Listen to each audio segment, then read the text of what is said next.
This is Cerebral Cinema. Movies of the mind. In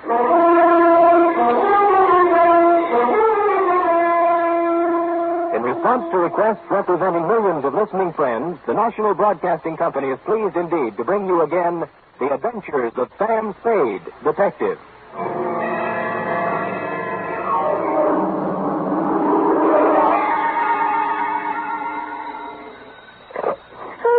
Me, sweet. What number have I got? Sam Spade, Detective Agency. Well, me, sweetheart. Nothing's happened. Call me later, Dwight. The white check. Look, I didn't know you were in town. You didn't write to me or... Effie, F. Yes? This is me in the flesh, Sammy the Spade. Oh, now what? Goodbye. Effie, I'm in a payphone. My nickel is running out. Oh, Dwight, how can you be so cruel and play jokes at a time like this? Wait, listen. Hello, you listening? Yes. I am not dead. Don't believe everything you read in the papers or hear on the radio. You were at my funeral. Is that what you were about to say? Yes. It was lovely. Don't believe that either. Stay right where you are, sweetheart, because I'll be there, alive and handsomer than ever, with an account of a caper which proves you can kill some of the people part of the time. My exaggerated report on the death of Sam Spade.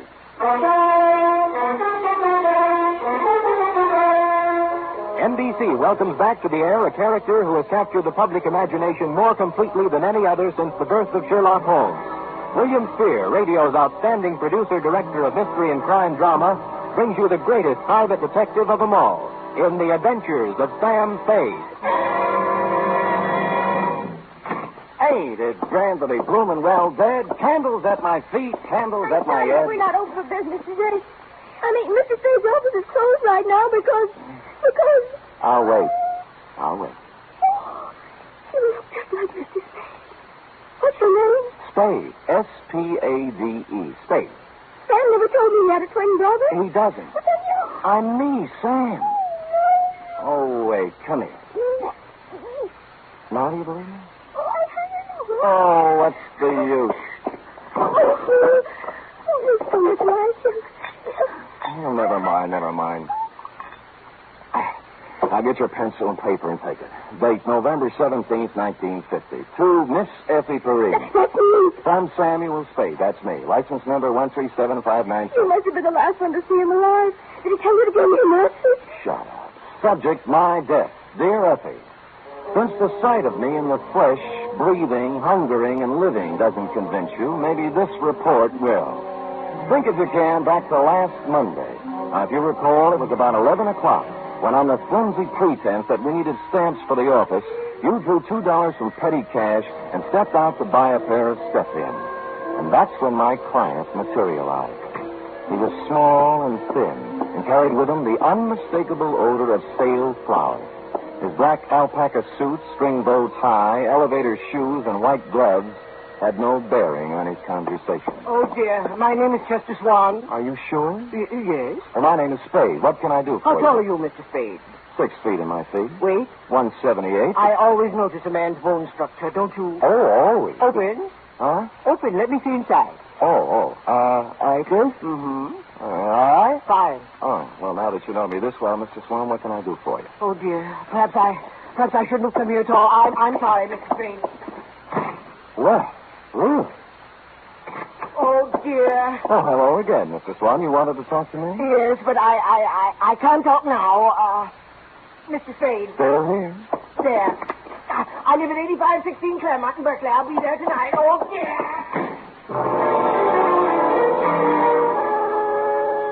This time, as he made his exit, he left $50 on the edge of my desk. And so, stupid me, I was at 8516 Claremont at the close of the day. It was a small white cottage with green shutters and a white picket fence. There was a hill in back and a brook in front. The sun was beginning to set on it, and it was all very picturesque. In fact, so much so that a girl with red hair, blue jeans, purple smock, oils, and canvas was making it immortal. She liked me immediately. Here, hold this. Certainly. Marshall? Oh, yeah. This is my first landscape. I'm a sprouting artist. Obvious.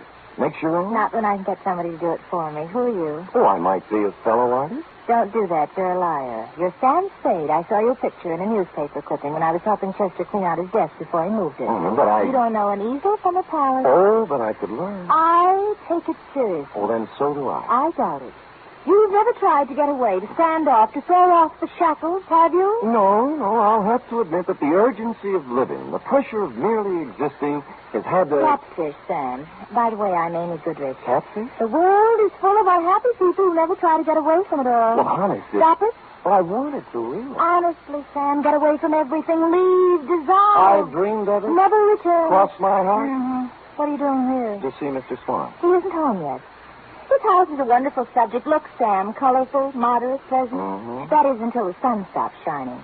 But picture it at night in the fog, crushed with barrenness, full of death, brooding. I'm trying to capture that, too. It's what we've got to get away from, isn't it? Absolutely. You and I... Sam, as you start up the hill on Claremont, there's a green apartment house on the right. I'm in 420. Well, maybe we'll find a way out together. Maybe. I waved her a fond farewell and sat on the steps of my client's house until he showed up at 6:15.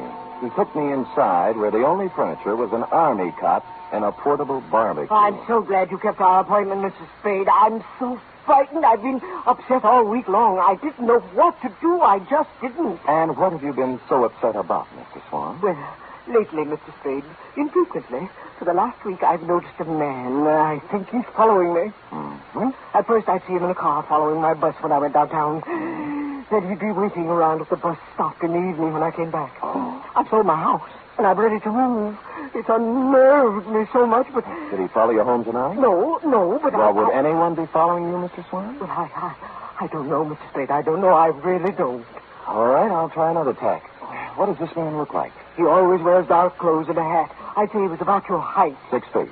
I remember. Maybe heavier. Same bone structure, though. Yeah. You haven't been to the police? Oh, dear, no. A man in my business can't afford off-color publicity. No? What kind of business is that? The Bonton Mortuary. Oh. 25 years. Same location. Oh, and I've worked hard. So very hard. And if there's something behind all this, something that'll stop me from being made the executive secretary of the Undertakers Breakfast Club when they hold their annual election next month, I don't know what I'll do, Mr. Spade. I just don't really know what I'll do. I just don't. Oh, go ahead, Mr. Swann. You'll feel better. Just let it all out. Just really do.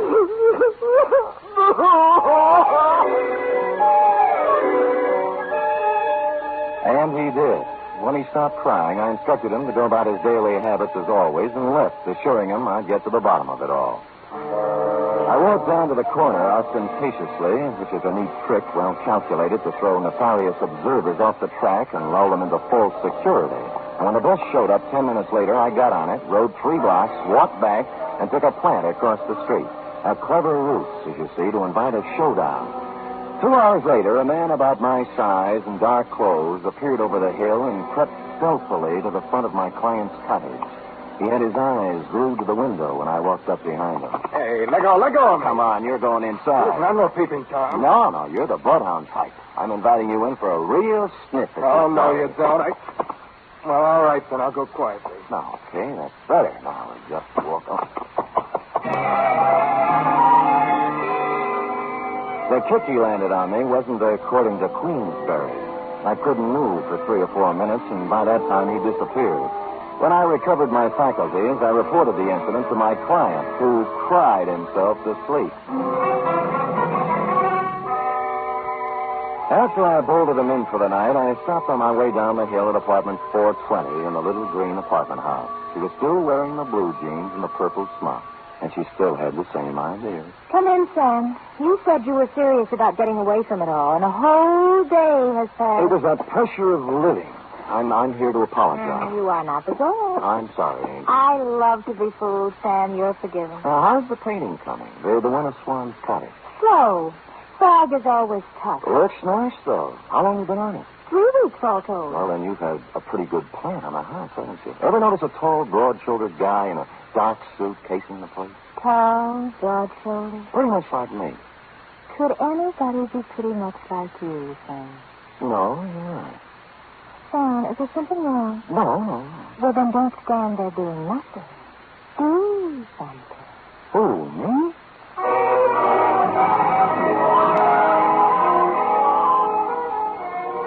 fixed me a small dinner which had a strong turpentine taste to it, and then we mixed oils and painted and made fun.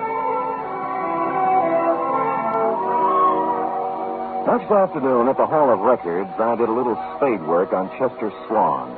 His application and permit to practice undertaking in the city of San Francisco were dated 1938. Details: unmarried, 52 years of age, graduated from mortician school in Ohio, listed one living relative, nephew, Theodore J. Swann, Toledo, Ohio. I was gathering the above information when I smelled whiskey over my shoulder, which is always good luck. It was Al Torrington, who was also in the private investigation racket in this city, and he was leaning, peering from my face to the card that I held in my hand. He get over to you, too, sir? Who got over to me, Al? Him? That Finney with the tears. What's his name? My eyes ain't so good. Swann, Al. Chester Swann, mortician. Yeah, that's him, Sam. The same one exactly. Came to my office 2 weeks complaining about somebody following him. And he did nothing about it. But I was too fat. Oh, well, you are. Are you sure? Sure, I'm sure. And some other the boys said he was around there, too. Wanted a private eye, but he wanted a man who looked just right. How right? Obviously as right as you are, Sam, because it looks like he picked you. Yeah. yeah. Yes, it did look like he picked me. And I thought that over, and I didn't like it.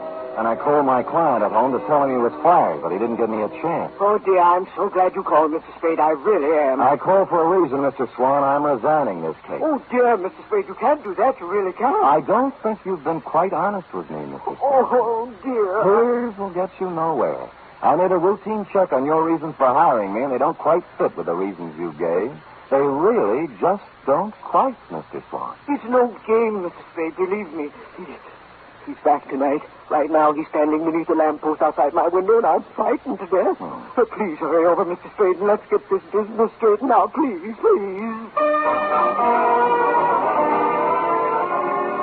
And stupid me, I went over. And I found that little white cottage on the hill looking grim and gaunt in the heavy fog. Amy's words about it being crushed with barrenness, full of brooding and death, came back to me. And Mr. Swann's frightened words about a mysterious man in dark clothes waiting beneath the streetlight also came back to me, particularly when I noted there was no streetlight near the house. However, there was a light somewhere in the rear of the house, and the front door was ajar. Mr. Swann! Mr. Swann, are you here?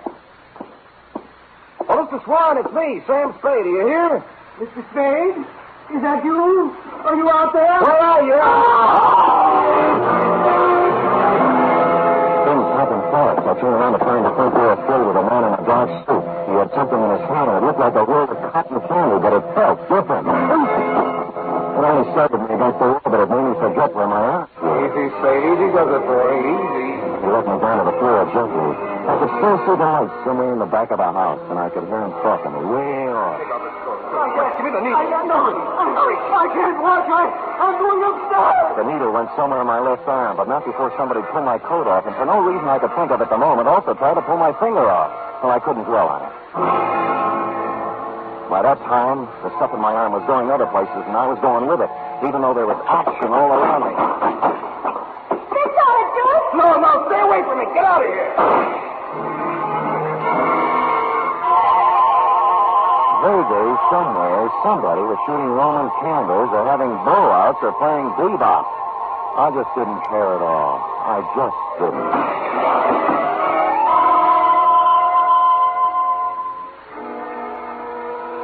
The first thing I saw was sunlight. It was the kind you see in a picture. It was a picture of a little white cottage with green shutters. You guessed it. I was in Amy's apartment where we made fudge together. I got to my feet somehow. I knew the best thing to do with me. There was a fire escape in a window. I got out there and I weaved against the wall. He's gone. He's gone. What do you mean he's gone? He couldn't have gotten away with that load he was carrying. I don't know. He was unconscious when I left. Well, don't get scared. We've got to do something. There might be trouble. Now, let's get going. I didn't wait to find out what they were going to do. I made my way down the fire escape and started walking for the street, and that's when I noticed my shoes didn't fit me anymore. They weren't mine. Neither was the gray flannel suit with the label marked Kid Cheese. Neither was the blue shirt. What I was at the ring on my finger engraved Emerson High, 1936, wasn't mine either. My new belt buckle had a big letter T on it, which is not my initial. It really isn't. And I didn't have any use for the eyeglasses in my coat pocket either.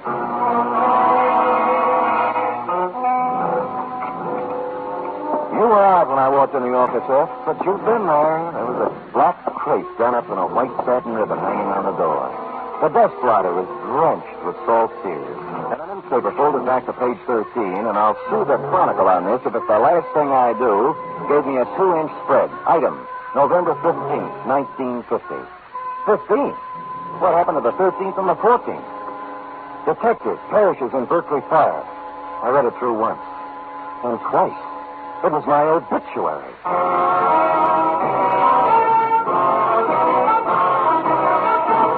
You are listening to the first in a new series of adventures involving radio's most famous detective, Sam Spade.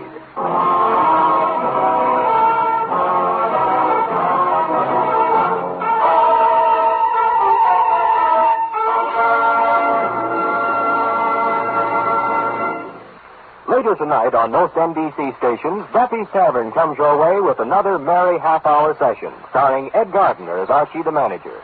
There's a full serving of laughs garnished with chuckles and whipped up by Archie and his unpredictable friends, Miss Buffy, Clifton Finnegan, and Eddie the waiter.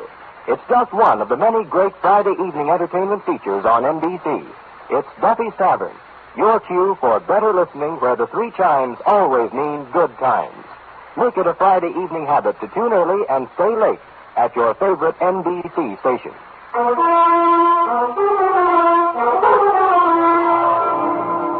And now back to Caper Over My Dead Body, tonight's adventure with Sam Spade.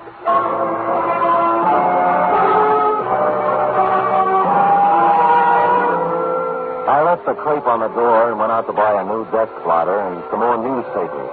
The Hobo News had the best story, which wasn't much.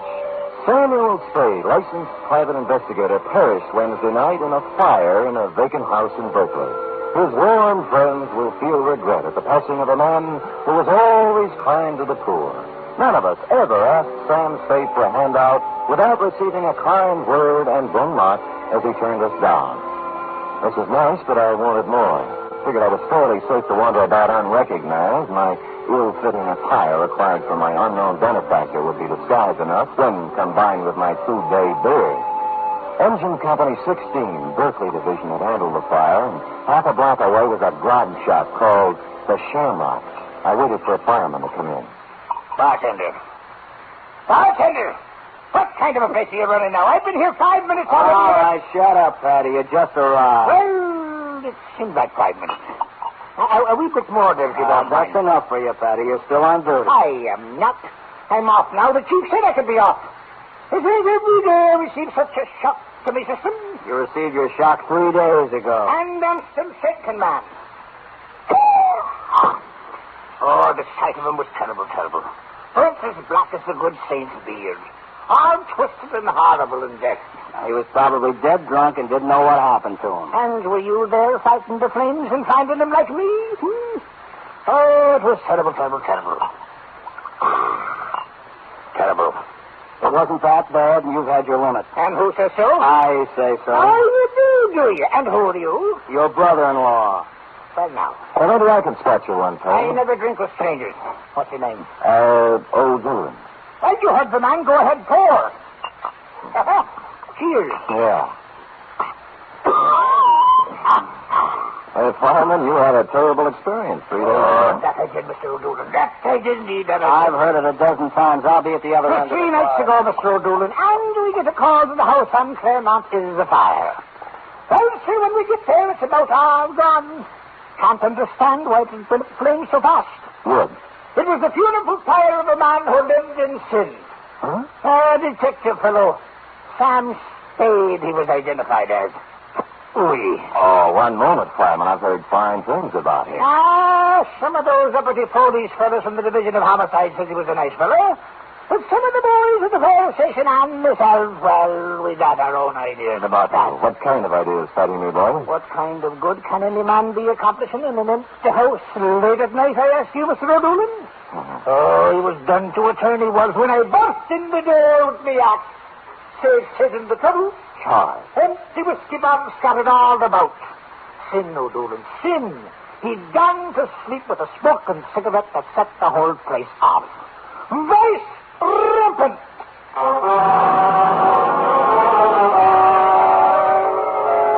From there, I went downtown to the telegraph office where I sent a wire to Toledo on a long chance.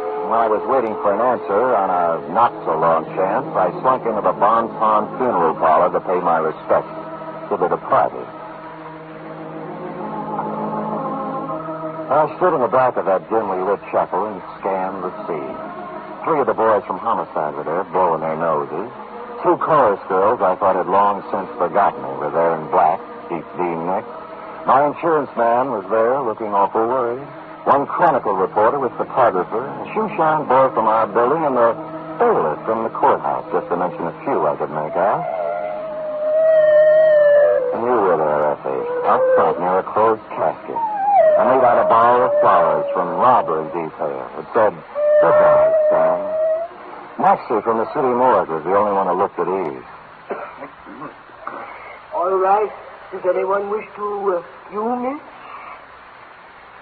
Many called him Sam, but I called him Sam. On this, his last papers,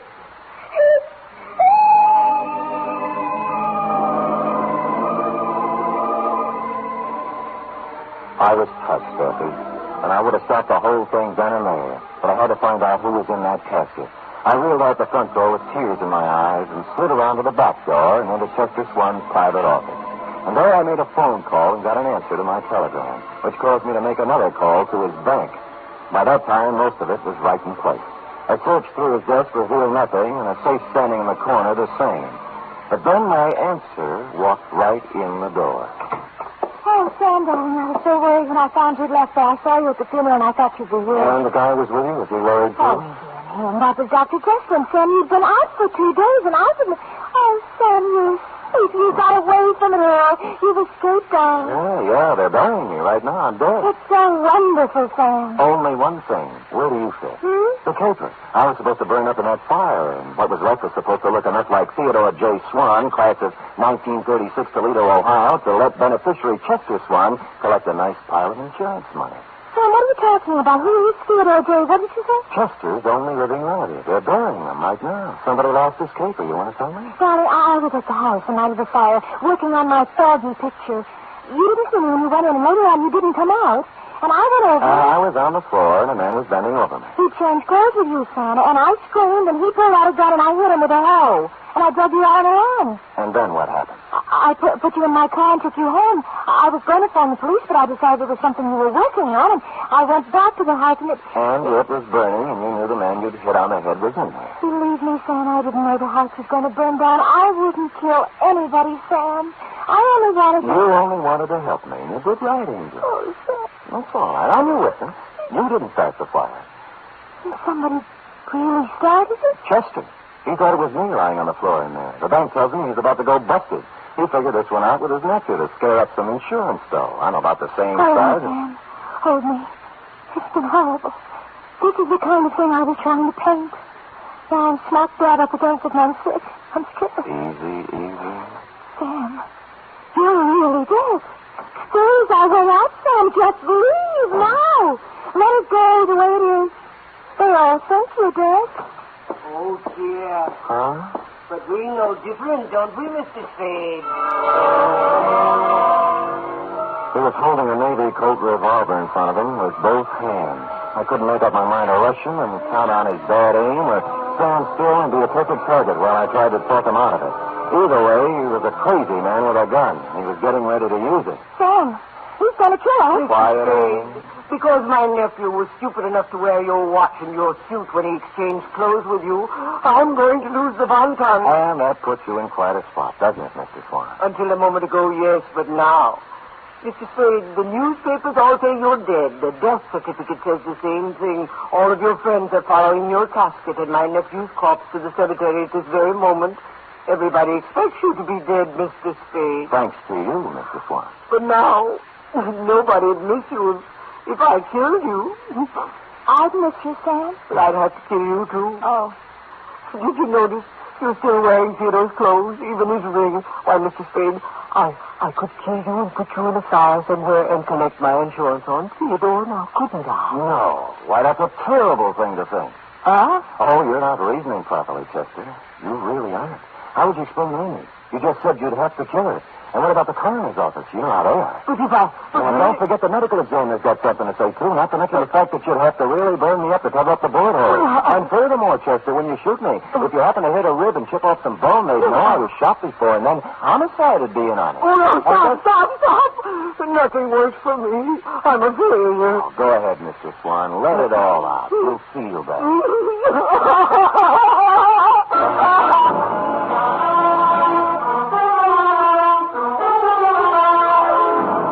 And he did. And he's still crying in his cell downtown. Period. End of report. Oh, Sam, you were so brave. You actually stood there and talked that crazy man out of murdering you.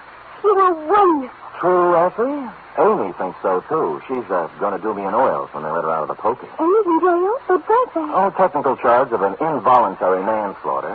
Spring her as soon as the coroner's inquest is completed. Dear Amy. Did she make good fight, Sam? Fudge? Oh, that was the least of it. Oh? What do you mean? After the fight. What the... Panucci. Oh, boy. So go type that up, sweetheart, while I see if there's any mention of my miraculous resuscitation on the radio page. Go. Oh.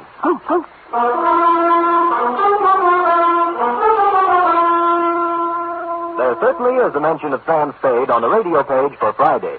Sam Spade is one more in the list of great shows to join up in NBC's Parade of the Stars. Have you heard The Big Show? This Sunday, The Big Show comes your way once again on NBC. Listen to just a few of the star names who will be appearing this week. Bob Hope, Jimmy Durante, Perry Como, Jose Ferrer, Mindy Carson, Eddie Cantor, Meredith Wilson and his orchestra, and many, many more. And, of course, your MC once again will be the lady who invented the snappy retort, Tallulah Bankhead. Yes, it's The Big Show. It's big in music, big in drama, and big in comedy. Be sure to hear The Big Show Sunday.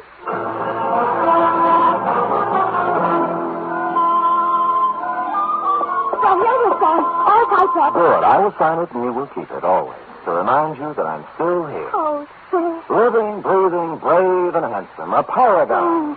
Sam, what will you do about the mail? The mail? What mail? Where? All the letters and postcards and telegrams and all that came in when people thought you... Oh, way over here. Will you touch you? Oh, there's been enough tears tonight. Oh, Sam, it's so good to have you back. Will you be the same as you always were? Well, I'm going to try. Because then you can't help but be, like they say, the greatest private detective of them all. We'll see.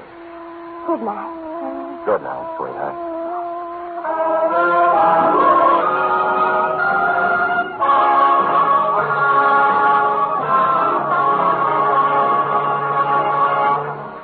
The Adventures of Sam Spade are produced, edited, and directed by William Spear. Sam Spade was played by Stephen Dunn. Lorene Tuttle is Effie. Script for tonight's adventure by E. Jack Newman. Musical scoring by Lud Gluskin, conducted by Frank Wirth.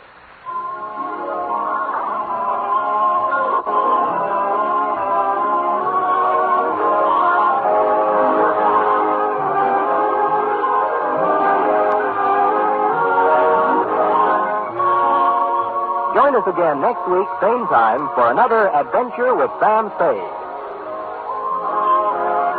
Hear the magnificent Montague, then visit Duffy's Tavern on NBC.